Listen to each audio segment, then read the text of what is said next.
Good morning all my dear student. Gurukul coaching centre के YouTube channel में मैं रवि मिश्रा आप सभी का स्वागत करता हूं। हम लोग आज देखेंगे क्वेश्चन नंबर 2 को। पिछले वीडियो हम लोग 2 के 1 के क्वेश्चन को देखे थे। तो ये क्वेश्चन है एक्सरसाइज 3.5 के क्वेश्चन नंबर 2 का 2। क्या है तो के किस मान के लिए निम्न रैखिक समीकरणों के युग्म का कोई हल नहीं है। यानी देखिए पिछला जो क्वेश्चन था, मतलब जो 2 का 1 क्वेश्चन हम लोग पिछले वीडियो में देखे, उसमें क्या था कि ए और बी का ऐसा मान बताना था कि जिसका क्या हो जाए, उस मान ऐसा मान रहे कि उसका अपरिमित रूप से अनेक हल आए। और यहाँ पे बोला है 2 नंबर वाले क्वेश्चन में कि के किस मान के लिए, यानी अब के का आपको ऐसा मान बताना है जिसे निम्न रैखिक समीकरण, जो नीचे या 2 समीकरण दिया हुआ है, ये दोनों समीकरण का जब हल करें और के का मान रख करके तो क्या हो, कोई हल नहीं हो। तो पहले दोनों समीकरण से हम ए बी का मान लिख लेते हैं। पहला समीकरण यहाँ पे क्या है, 3x + y बराबर है 1। नहीं तो इसको एक साइड में कर लेंगे, क्या हो जाएगा 3x + y, अब +1 इधर आएगा तो क्या हो जाएगा -1 बराबर 0। ये हो गया समीकरण 1। ठीक है, यहाँ देखिए के किस मान के लिए निम्न रैखिक समीकरण का कोई हल नहीं होगा। तो हमें ध्यान में रहना चाहिए कि कोई हल नहीं होने के लिए क्या होता है, a1/a2 बराबर होता है b1/b2, लेकिन बराबर नहीं होता है c1/c2। यानी उसमें a1 b1 c1 और a2 b2 c2 की आवश्यकता पड़ेगी आपको। तो वही यहाँ पे पहले क्या करेंगे, हम पहला समीकरण लिखे तो क्या था 3x + y बराबर 1 था, +1 इधर आया तो क्या हो गया -1 बराबर 0। तो यहाँ a1 का मान लिख लेंगे, a1 का मान क्या हो गया 3, b1 का मान क्या हो जाएगा 1 और c1 का मान क्या हो जाएगा -1। ठीक है, फिर दूसरा समीकरण क्या है बाबू, तो 2k - 1 × x plus k - 1 × y बराबर है 2k + 1।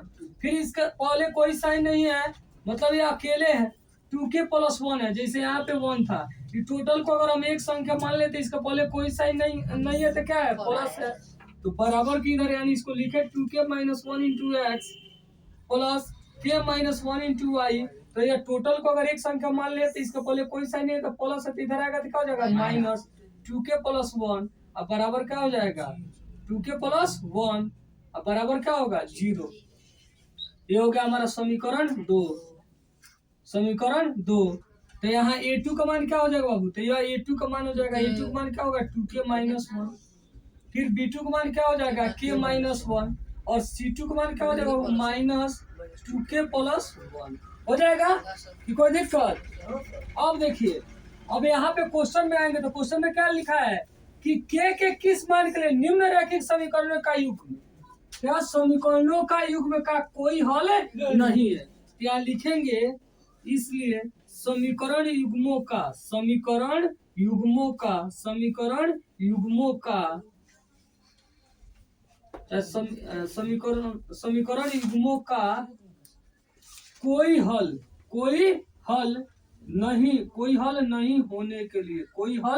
नहीं होने के लिए यही ना क्वेश्चन का शर्त है जी, कि के का ऐसा मान बताना है कि के का मान जब रखे तो समीकरण का कोई हल नहीं निकले। तो उस शर्त को लिख दिए कि समीकरण युग्मों का कोई हल नहीं होने के लिए। तो नहीं होने के लिए क्या होगा बाबू, देखेंगे, इसलिए क्या हो जाएगा a1/a2 बराबर होगा b1/b2, लेकिन बराबर नहीं होगा c1/c2। यानी के का हम लोग को ऐसे मान निकाल देना है कि जब मान रखे तो a1/a2 बराबर हो b1/b2, लेकिन बराबर नहीं हो c1/c2। वैसा ही आपको क्या करना है, हम लोग को मान ज्ञात करना है। तो बस जो क्या करना है, यानी के का मान ज्ञात करना है। तो फिर यहाँ पे जैसे हम लोग क्या किए थे पिछले वीडियो में, जो हम लोग 1 नंबर क्वेश्चन को क्या किए थे, ए बी का मान जैसे a1 a2 b1 b2 रख के ए बी का मान निकाले, तो वैसा ही यहाँ पे क्या करेंगे a1 a2 b1 b2 और c1 c2 को मान रख करके क्या करेंगे के का मान ज्ञात करेंगे ना जी।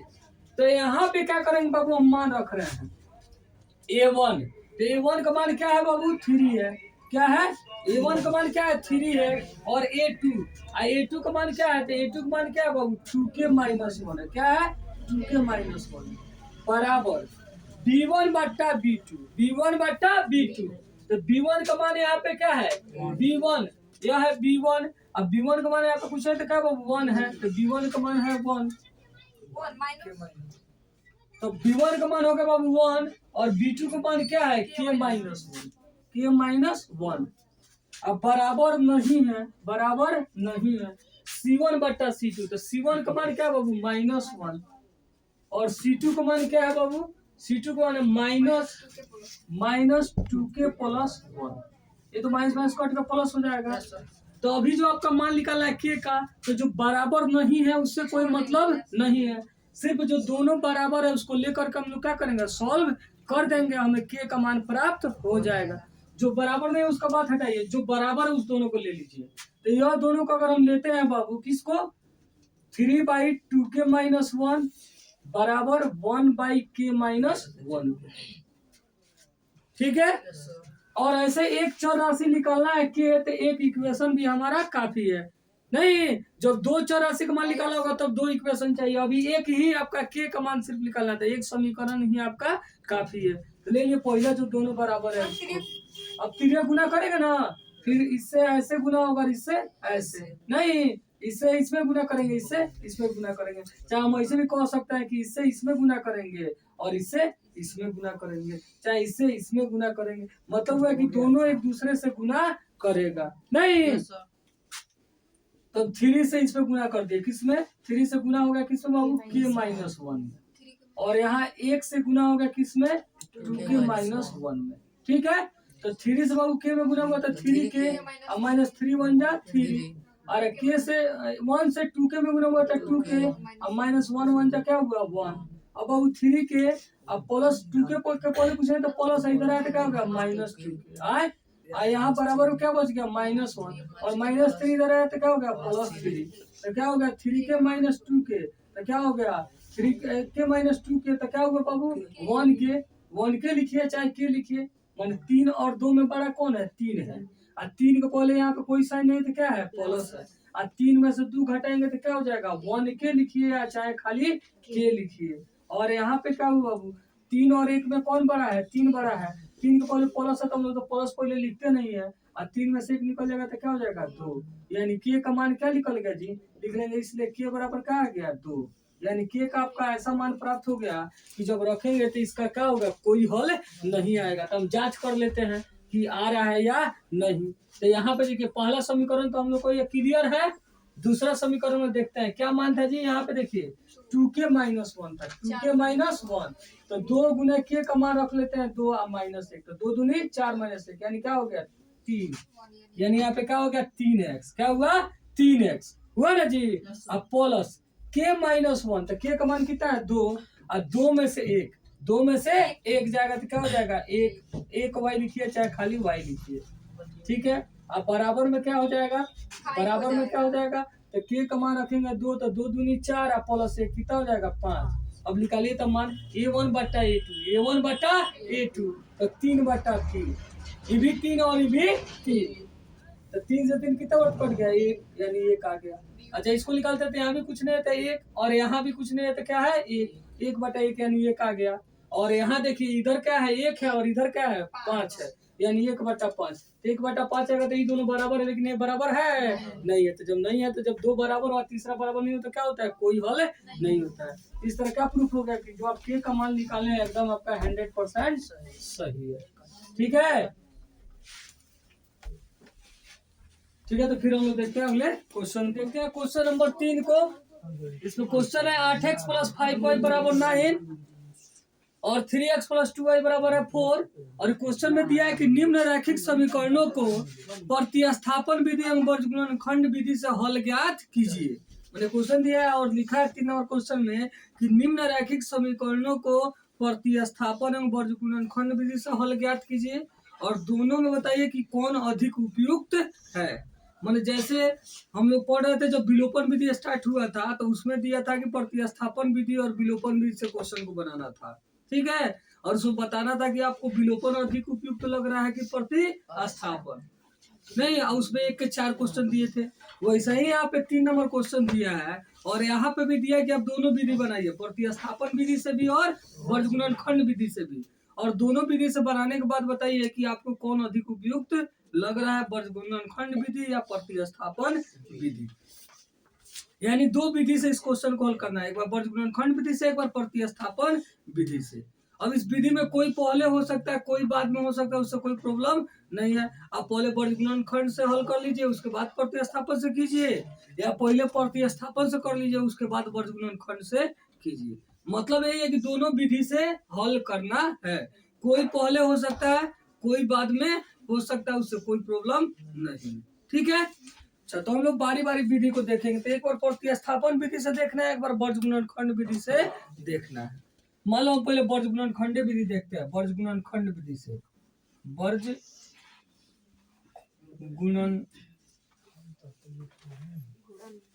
गुणनखंड विधि पहले हम देख लेते हैं वर्गुणनखंड विधि।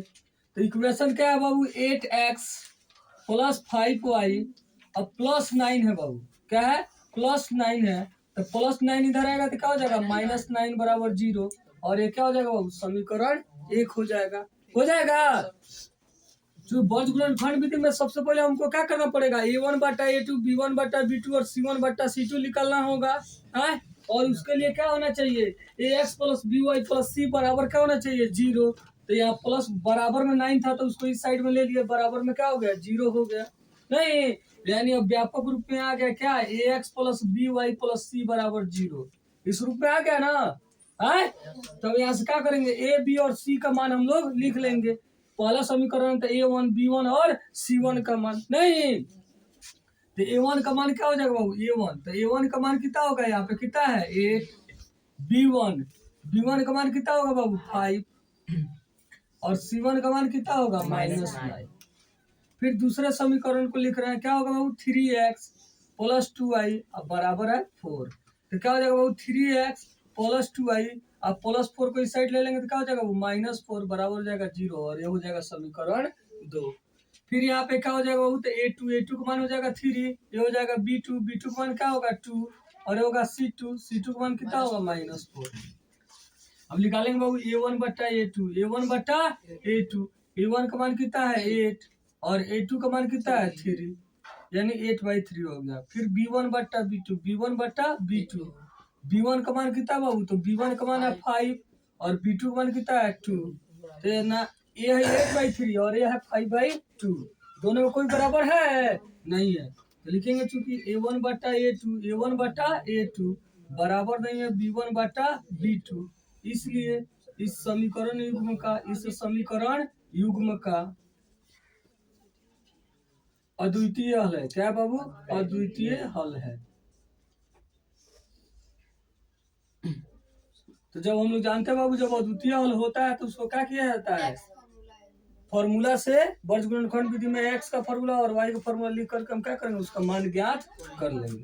तो x बराबर क्या होता है फॉर्मूला, b1c2 माइनस b2c1 बटा a1b2 माइनस a2b1। ठीक है, अब इस फॉर्मूला में क्या करेंगे, मान को रख देंगे तो बाबू हमें क्या हो जाएगा, x का मान प्राप्त हो जाएगा। तो यहाँ रखते हैं बाबू x बराबर क्या हो गया मान बाबू, तो b1c2। तो b1, अब b1 का मान क्या है बाबू, तो b1 का मान कितना है 5, b1 का मान कितना है 5 और c2 का मान कितना है बाबू -4। फिर माइनस फॉर्मूला में होता है तो माइनस फॉर्मूला होता है तो माइनस b2 का मान कितना है बाबू, तो b2 का मान है 2। ठीक है, और c1 का मान बाबू कितना है -9 है। क्या है, -9 बटा a1b2। तो a1 का मान कितना है बाबू 8 गुना b2 का मान कितना है 2 माइनस a2b1। क्या बाबू, a2 का मान कितना है बाबू, तो a2 का मान देखते हैं, a2 का मान क्या है 3 और क्या है बाबू b1 का मान कितना है, b1 का मान कितना है 5। फिर यहाँ x बराबर बाबू यानी क्या हो गया, ये देखिए माइनस और ये इसका पल कुछ प्लस, तो प्लस माइनस माइनस, अब 5 हो जाए कितना हो गया 20 और ये माइनस और माइनस गुना क्या हो जाएंगे बाबू प्लस, 9 2 कितना हुआ 18, नीचे 8 2 कितना हुआ 16 -5 3 50। कोई प्रॉब्लम। अच्छा अब x बराबर क्या हो गया बाबू, अब 20 बड़ा है, उसको पहले माइनस है ना, तो माइनस, और 20 में से 18 चल गया तो क्या हो गया 2, और 16 में 15 गया तो क्या होगा 1, माइनस 2/1 यानी -2। आज एक्स का मान कितना आ गया बाबू, इसलिए एक्स बराबर कितना आ गया -2। अब वाई का लिखेंगे, तो वाई का फॉर्मूला क्या होता है बाबू, C1A2 ना, C1A2 माइनस C2A1 बटा A1B2 माइनस A2B1। ठीक है, तो C1 का मान कितना बाबू, तो C1 का मान कितना है -9, A2 तो A2 का मान कितना है बाबू 3, माइनस C2 का मान कितना बाबू -4, ये माइनस फॉर्मूला का C2 का मान है -4 इंटू A1 का मान कितना है 8, और नीचे वाला तो सेम होगा जो इसमें है, क्या बाबू 8 इंटू 2 और -3 इंटू 5, क्योंकि नीचे वाला दोनों का क्या होता है फॉर्मूला सेम होता है। देखो ये यहाँ भी A1B2 माइनस A2B1 है, यहाँ भी A1B2 माइनस A2B1 है, यहाँ भी माइनस, और यहाँ पर कुछ नहीं तो प्लस माइनस माइनस, 9 3 जब क्या होगा 27, यानी 9 3 का 27, माइनस माइनस क्या होगा बाबू प्लस, और 4 बटे 32, यानी 4 8 जा कितना होगा 32। अब बाई, अब 8 2 जा 16 माइनस 15, अब कितना हुआ बाबू यार 32 वाला, उसको पहले प्लस है तो प्लस होगा, 32 में से 27 चल गया तो क्या होगा 5, और नीचे हो गया 1, यानी 5/8, यानी y का मान हम निकाले बाबू, और y का मान कितना है 5/8, इसलिए यहाँ पे क्या हो गया x बराबर -2 और y बराबर हो गया आपका 5। यह था हमारा वर्गखंड विधि। अब इसी क्वेश्चन को आपको किससे बनाना है, प्रतिस्थापन से। किससे, प्रतिस्थापन विधि, प्रतिस्थापन विधि से, प्रतिस्थापन विधि से। प्रतिस्थापन विधि से इस क्वेश्चन को बनाया था। पहला समीकरण लिख लेते हैं, क्या बाबू 8x प्लस क्या है 5y बराबर है 9, ये होगा हमारा समीकरण 1, और 3x प्लस 2y बराबर है 4, ये हो गया समीकरण 2। अब यहाँ पे हम लोग प्रतिस्थापन विधि से बनाने के लिए क्या करते हैं, या तो समीकरण 1 को हल करते हैं, या तो समीकरण 2 को, और हल करके 1 को हल करेंगे तो 2 में रखते हैं, 2 को हल करते हैं तो 1 को रखते हैं। तो मान लीजिए हम समीकरण 1 को हल कर रहे हैं, लेकिन यहाँ समीकरण 1 को हल करने पर तो समीकरण 1 लिख लेते हैं, क्या बाबू 8x क्या है 8x plus 5y, 8x plus 5y बराबर है 9। अब या तो इसे x के बराबर करेंगे या तो y के बराबर। मान लीजिए बाबू अगर x के बराबर करते हैं तो 8x बराबर क्या हो जाएगा 9, अब प्लस 5y है तो इधर आएगा तो क्या हो जाएगा -5y हो जाएगा। अरे x के बराबर निकालना है तो x के बराबर अगर हम करना चाहते हैं तो y को उधर भेजेंगे, अगर y के बराबर करना चाहेंगे तो x को भेजेंगे। हम x के बराबर करना चाहते हैं तो प्लस 5y इधर आया तो क्या हो गया -5y। अब x बराबर क्या हो जाएगा बाबू, तो 9 माइनस 5y, और 8 गुना में इधर क्या करेगा भाग कर देगा, यह हमारा क्या हो जाएगा समीकरण 3 हो जाएगा। अब क्या करते हैं बाबू, 1 को हल किए तो मान किस में रखेंगे 2 में, यानी लिख देंगे समीकरण 3 का मान, समीकरण 3 का मान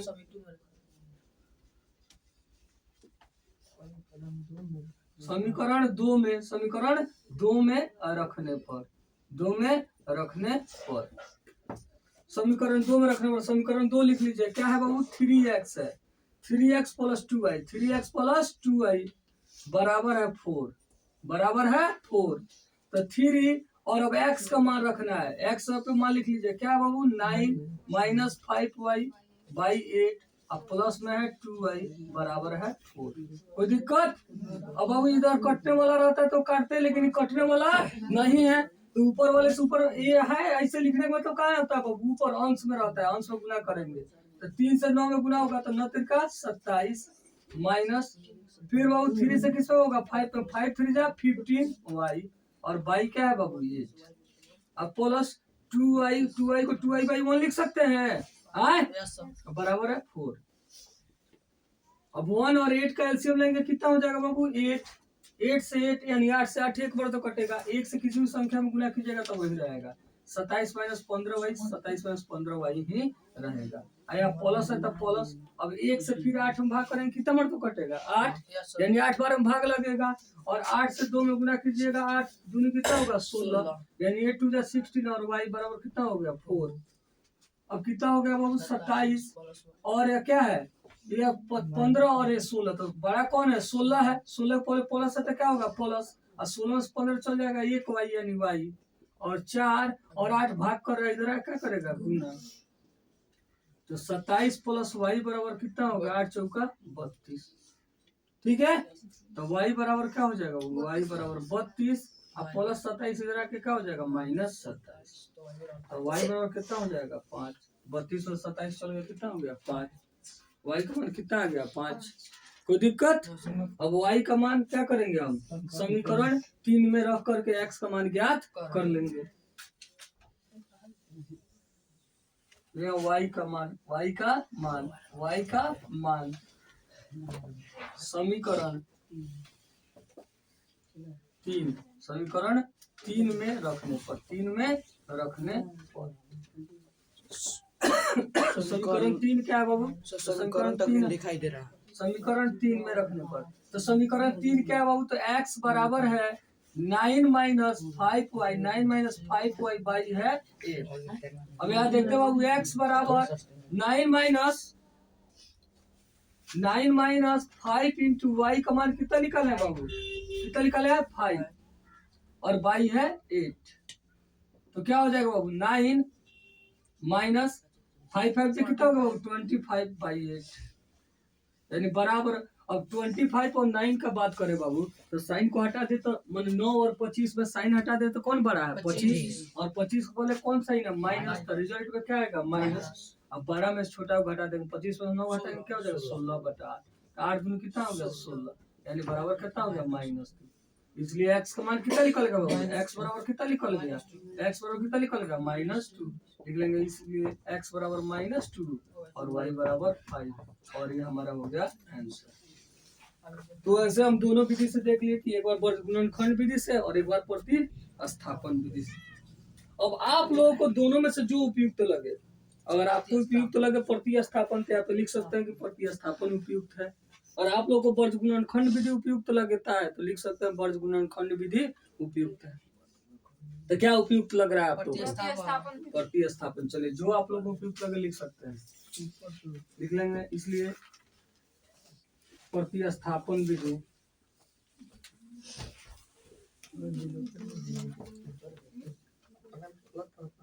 अधिक उपयुक्त है।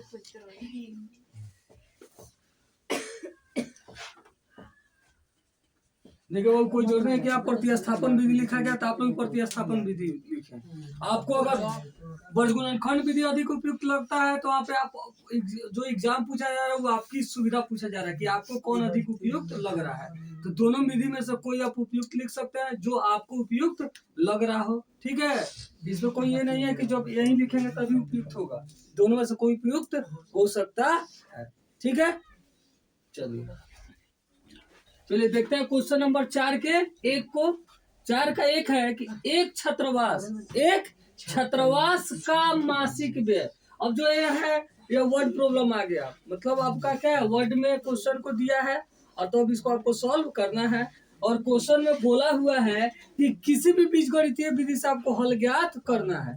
मतलब यहाँ पे आप कोई बीजगणितीय विधि जो 3 होती है, कौन कौन, प्रतिस्थापन विधि, विलोपन विधि और वर्गगुणनखंड विधि, वो तीनों विधि में से किसी भी विधि का उपयोग करके आप क्या कर सकते हैं, इसका हल ज्ञात कर सकते हैं। स्पष्ट रूप से बोल दिया है। और आपके एग्जाम में अगर क्वेश्चन न देकर बोले नहीं कि किससे क्या हल करना है, ऐसे ही दे दे जैसे यह क्वेश्चन दिया हुआ है, तो आप कोई बीजगणितीय विधि का प्रयोग कर सकते हैं। ठीक है, और यहाँ स्पष्ट रूप से बोल भी दिया है कि किसी भी बीजगणितीय विधि से हल ज्ञात कीजिए। यानी अब आपको जो सुविधा लगे उस विधि से आप क्या कर सकते हैं, इसका हल ज्ञात कर सकते हैं। ठीक है, तो क्वेश्चन क्या है कि एक छात्रावास का मासिक व्यय का 1 भाग नियत है। छात्रावास में जो बच्चा रहता है ना, चाहे लड़का हो चाहे लड़की हो, नहीं तो उसका 1 भाग फिक्स रखा गया, 1 भाग नियत रखा गया है। और फिर क्या बोला गया, तथा शेष इस पर निर्भर करता है कि छात्र ने कितने दिन भोजन लिया। बाकी जो पैसा है यानी बच्चा रहता है और खाना खाता है, दो चीज होता है, तो रहने का और खाने का, जिसमें एक भाग नियत है और खाने का अतिरिक्त लिया माने खाना, बाकी लिखा गया शेष इस पर निर्भर करता है कि छात्र ने कितने दिन भोजन किया। यानी कहने का मतलब है कि रहने वाला जो भाड़ा है उसको क्या किया गया है, फिक्स कर दिया गया है। यानी रहने वाला जो नियत भाड़ा है, नियत है, वो क्या है, रहने का पैसा है, रहने का रुपया क्या किया गया है, भाड़ा जो फिक्स किया गया है। और बाकी अब बच्चा कितना दिन भोजन कर रहा है उसको अलग से जोड़ करके टोटल उसे लिया जा रहा है। जब एक विद्यार्थी, कोई विद्यार्थी है जिसका नाम है ए, क्या नाम है, ए, जो 20 दिन भोजन करता है, माने छात्रावास पर रहता है और कितना दिन भोजन करता है जी, 20 दिन, 20 दिन भोजन करता है और 1000 रुपया छात्रावास के व्यय के लिए अदा करने पड़ते हैं। माने ए नाम का कोई विद्यार्थी है जो छात्रावास में रहता है लेकिन भोजन क्या करता है, 20 दिन ही करता है। और जब 20 दिन वो भोजन करता है तो उसे कितना रुपया देना पड़ता है, 1000 रुपया देना पड़ता है। टोटल भोजन का ही नहीं, पूरा छात्रावास में रहने के लिए उसको एक कितना हुआ, 1000 रुपया अदा करने पड़ते हैं। जबकि एक विद्यार्थी बी है, जबकि कोई दूसरा विद्यार्थी है बी विद्यार्थी, वो 26 दिन भोजन करता है और छात्रावास के व्यय के लिए 1180 रुपया अदा करता है। दूसरा विद्यार्थी बी है, वो भी छात्रावास में रहता है लेकिन वो क्या करता है, 26 दिन भोजन करता है, 26 दिन भोजन लेता है और तब उसे कितना रुपया देना पड़ता है जी, 1180 रुपया अदा करना पड़ता है। तो नियत व्यय यानी कितना व्यय क्या किया गया, फिक्स किया गया है। और प्रतिदिन के भोजन का मूल्य ज्ञात कीजिए। क्या करना है आपको, नियत व्यय ज्ञात करना है और दूसरा प्रतिदिन के भोजन का मूल्य ज्ञात करना है। तो हम बताए थे जब ऐसे क्वेश्चन को हम सॉल्व करते हैं तो सबसे पहले हमें जो देता है ज्ञात करने के लिए उसे हम लोग क्या करते हैं, मान लेते हैं। यानी यहाँ पे हम नियत व्यय मानेंगे बाबू, नियत व्यय और क्या प्रतिदिन के भोजन का मूल्य, दोनों मान लेंगे। लिखेंगे बाबू माना की नियत व्यय, नियत व्यय बराबर क्या है बाबू, तो माना की नियत व्यय बराबर मान लेते हैं हम x रुपया, ठीक है, कोई दिक्कत एवं प्रतिदिन के भोजन का मूल्य, क्या बाबू, प्रतिदिन के भोजन का मूल्य, प्रतिदिन भोजन का मूल्य कितना मान लिया बाबू, y रुपया। अब फर्स्ट शर्त से बात करते हैं, यानी जो ए को खर्च लगा है बाबू, ए के लिए, तो ए तो बाबू नियत भाड़ा दिया है, नियत भाड़ा तो देना है, जितना बचा रहा है छात्रावास में सबको देना है। बाकी इस बात पर निर्भर करता है, यहाँ पे बोला गया है कि एक भाग मासिक व्यय का एक भाग क्या है, नियत है, तथा शेष इस पर निर्भर करता है कि छात्र ने कितने दिन भोजन किया। तो एक भाग नियत है तो नियत भाग वाला हम पहले लिख दिए कि x, यह फिक्स है। बाकी किस पर निर्भर करता है कि छात्र ने कितने दिनों तक भोजन लिया, छात्र ने कितने दिन तक भोजन लिया। तो फर्स्ट शर्त में कितना दिन भोजन लिया, 20 दिन भोजन करता है, यानी कितना दिन भोजन करता है, 20 दिन। और एक दिन का भोजन का कितना रुपया है, y रुपया, तो 20 दिन का कितना हो जाएगा, 20y होगा ना जी।